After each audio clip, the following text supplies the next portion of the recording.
नमस्कार, आजाद संवाद मीडिया में आपका स्वागत है। खबरों के विश्लेषण के साथ मैं रमेश पटेल।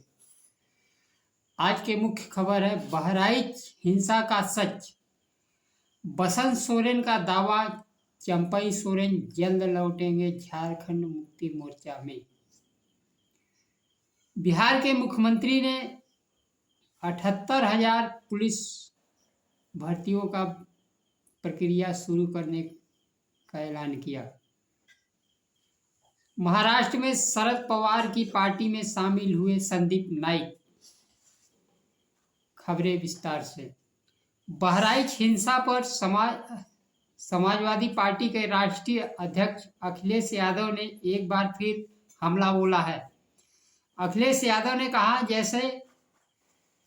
जैसा भाजपा करती है वैसा हिटलर करता था।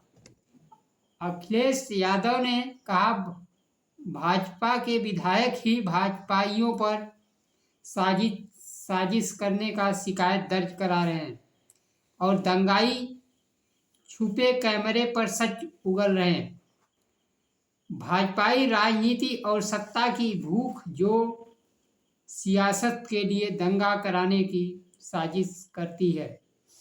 सपा प्रमुख ने बहराइच की महसी सीट से विधायक सुरेश्वर सिंह द्वारा भारतीय जनता पार्टी युवा मोर्चा के नगर अध्यक्ष अर्पित श्रीवास्तव समेत 7 लोगों को नामजद तथा अनेक लोगों के खिलाफ अज्ञात मुकदमा दर्ज कराए जाने का जिक्र किया है, जिसमें एक अध्यापक भी शामिल है। दैनिक भास्कर की खोजी पत्रकारिता ने आतंक के पर्याय बने लोगों को नंगा कर दिया है। दैनिक भास्कर की रिपोर्ट बताती है कि किस प्रकार से पुलिस ने दंगाइयों को 2 घंटे के लिए छूट दी थी। यह निष्पक्ष जांच और कार्रवाई होगी तभी संविधान का पालन हो सकेगा। संविधान का पालन देश में कैसे हो जब देश का मुख्य न्यायाधीश ही भगवान भरोसे हो। आज जरूरत है कि न्यायपालिका में परीक्षा के द्वारा नियुक्ति की जाए, जजों की भर्ती की जाए। बहराइच हिंसा में जिस प्रकार से लोगों का नाम आ रहा है, उसमें दलित और पिछड़े का नाम नहीं दिखाई दे रहा है। वह अपने मुद्दे पर बने रहें, शिक्षा, नौकरी, शांति एवं अस्तित्व के साथ रहे। यह नफरत केवल सियासत के लिए है। जिस दिन दलित पिछड़े सम्मान और सियासत के लिए आएंगे, उन्हें भी कुचला जाएगा।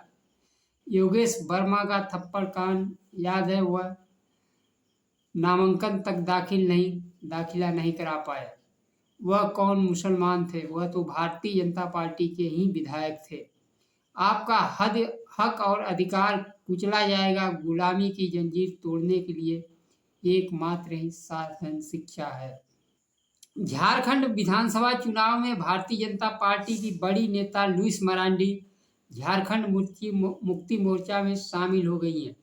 लुइस मरांडी के साथ 3 अन्य पूर्व विधायक भी शामिल हुए। लुइस मरांडी हेमंत सोरेन को चुनाव में हरा चुकी हैं। भारतीय जनता पार्टी की हेमंत सोरेन द्वारा झटके पर झटका दे रहे हैं। भारतीय जनता पार्टी को हेमंत सोरेन झटके पर झटका दे रहे हैं। 2 दिन पहले बीजेपी के विधायक केदार हाजरा और आजसू पार्टी के उमाकांत रजक झारखंड मुक्ति मोर्चा में शामिल हुए थे। लुइस मरांडी अपने इस्तीफे में कहा कि भारतीय जनता पार्टी दूसरों दलों से आए लोगों को टिकट का वितरण कर रही है तथा वह लोग हावी हैं। निष्ठावान कार्यकर्ताओं की उपेक्षा हो रही है। इसमें झारखंड के नेता बसंत सोरेन ने चंपई सोरेन को लेकर बड़ा बयान दिया है। उन्होंने कहा कि चंपई सोरेन जल्द ही झारखंड मुक्ति मोर्चा में वापस होंगे।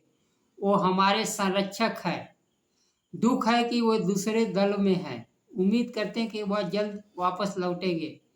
बसंत सोरेन मुख्यमंत्री हेमंत सोरेन के भाई हैं।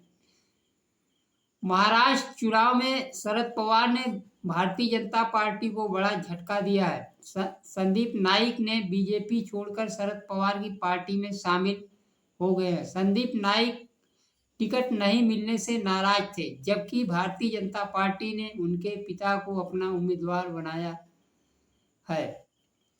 इधर इंडिया गठबंधन में सीटों का बंटवारा सुलझता हुआ दिख रहा है। महाराष्ट्र विधानसभा चुनाव के लिए 288 सीटों का बंटवारा लगभग हो चुका है, जिसमें कांग्रेस पार्टी 100 से 105, उद्धव ठाकरे की पार्टी 96 से 100 सीटों पर तथा शरद पवार की पार्टी 80 से 85 सीटों पर चुनाव लड़ने। सीटों पर जोड़ तोड़ की बात अभी भी चल रही है। अगला खबर बिहार से। बिहार के मुख्यमंत्री ने 78,000 पुलिस बलों की भर्ती की प्रक्रिया पूरी करने के लिए डीजीपी को कहा है, जिसे उन्होंने कहा कि इस भर्ती प्रक्रिया को 6 माह में पूरा कर लिया जाना चाहिए। नीतीश कुमार अपने राजनीतिक जीवन में जहां अपने अफसरों को ईडी से बचाव नहीं कर पा रही हैं, वहीं बिहार में गिरिराज सिंह हिंदू स्वाभिमान यात्रा निकाल रहे हैं, जिससे उनके मुस्लिम वोटों को खिसकने का डर है। आरसीपी सिंह नई पार्टी बनाकर नीतीश कुमार को नई चुनौती पेश करने वाले हैं। मुख्यमंत्री नीतीश कुमार अपने मूल मुद्दे को छोड़ते हुए प्रतीत हो रहे हैं। उनकी राजनीति मंडलवादी राजनीति रही है, जिसमें सामाजिक न्याय की प्रतिनिधित्व की बात मंडलवादी राजनीति करती है। मुख्यमंत्री नीतीश कुमार का मुख्य मुद्दा रहा जाति जनगणना और जनसंख्या के अनुपात में आरक्षण को बढ़ाना। 78,000 भर्ती पुलिसकर्मियों में वह बढ़े हुए आरक्षण के अनुरूप नौकरी देंगे। क्या संविधान के 9वीं अनुसूची में शामिल कराकर बढ़े हुए आरक्षण देने का काम करेंगे। मुख्यमंत्री नीतीश कुमार आज पिछले विधानसभा चुनाव के अनुरूप काफी कमजोर लग रहे हैं। वह चिराग मॉडल के अलावा इस समय कई मॉडल उनके सामने खड़े हैं, जिसमें आरसीपी सिंह हैं, गिरिराज सिंह हैं, ईडी है और मंडलवादी राजनीति। इस बीच से वह कैसे निकल पाते हैं, अपनी राजनीतिक पारी किस प्रकार से खेलेंगे, यह समय पर निर्भर करेगा। अगला चुनाव वह आरजेडी के साथ लड़ेंगे या भारतीय जनता पार्टी के साथ नए चिराग मॉडल के लिए तैयार है। नमस्कार, जय संविधान।